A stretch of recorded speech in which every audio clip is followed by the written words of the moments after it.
నవ్య వార్తలకు స్వాగతం. గత 15 రోజుల్లో కురుస్తున్న భారీ వర్షాల కారణంగా పాత ఇళ్లలో ఉండే ప్రజలు అప్రమత్తంగా ఉండాలన్నారు మిడిదొడ్డి మాజీ ఎంపీటీసీ సుధారి నరసింహులు. ఈ సందర్భంగా ఆయన మాట్లాడుతూ మిడిదొడ్డి మండల కేంద్రంలో వర్షం కారణంగా కూలిపోయిన ఇళ్లకు అధికారులు వెంటనే తక్షణ సహాయం అందించాలన్నారు. మండల కేంద్రంలో రోజు రోజుకు వీధి కుక్కల బెడద ఎక్కువైపోతుందని అధికారులు దీనిపై ప్రత్యేక దృష్టి పెట్టాలని కోరారు. గత 5 రోజుల క్రితం మిడిదొడ్డి మండల కేంద్రంలో ఓ బాలుడు వీధి కుక్కల బారిన పడి బలైపోయాడని గుర్తు చేశారు. అధికారులు ఈ సమస్యపై ప్రత్యేక దృష్టి పెట్టాలని కోరారు.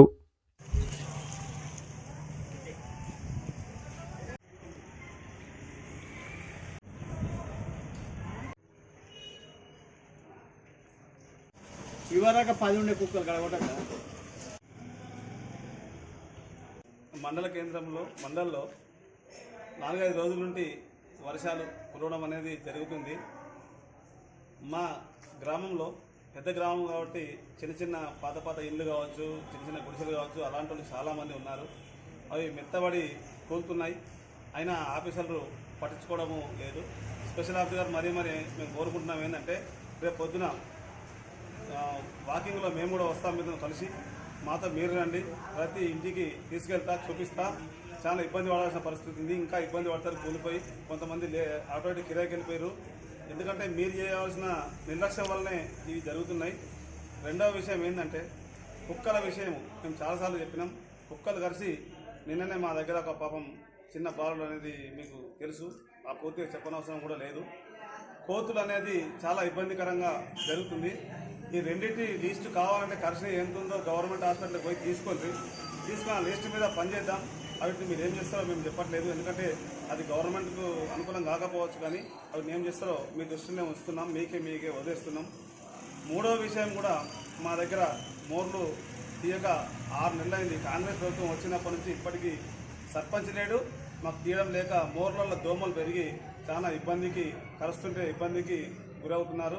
దానివల్ల సీజనల్ వ్యాధి అనేది జ్వరాలు రావడం జరుగుతుంది. మీరు గవర్నమెంట్ హాస్పిటల్ కావచ్చు, ప్రైవేట్ హాస్పిటల్ కావచ్చు, పోయి చూడండి ఎంత మందికి అయితే జ్వరాలు వస్తున్నాయో. మా ఇంట్లోనే 2-3 వచ్చినాయి, మా గైడ్లో 2-3 వచ్చినాయి. చాలా ఇబ్బంది పడాల్సిన పరిస్థితి ఉంది.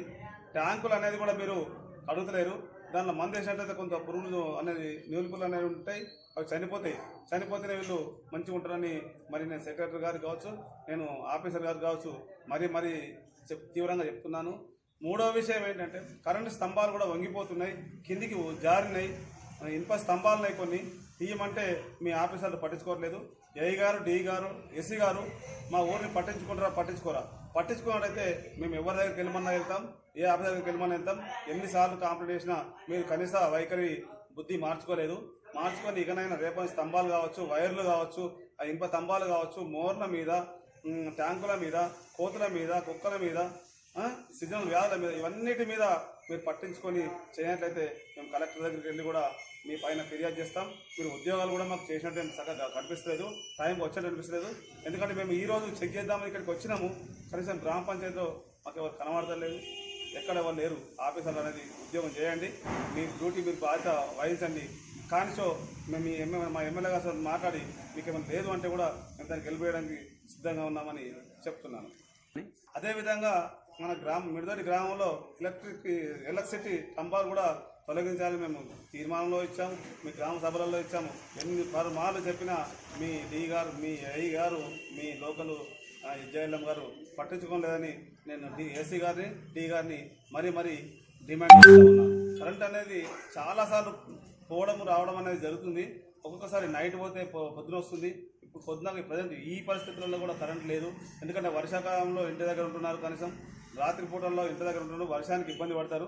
మా దగ్గర కరెంట్ అనేది ఇంపార్టెంట్ విషయం కాబట్టి మాకు తక్షణమే ఆఫీసర్ అంటున్న నైటు డే ఇక్కడ ఉంచినట్లయితే ఆయన చూసుకుంటారని మరీ డిమాండ్ చేస్తూ ఉన్నాను.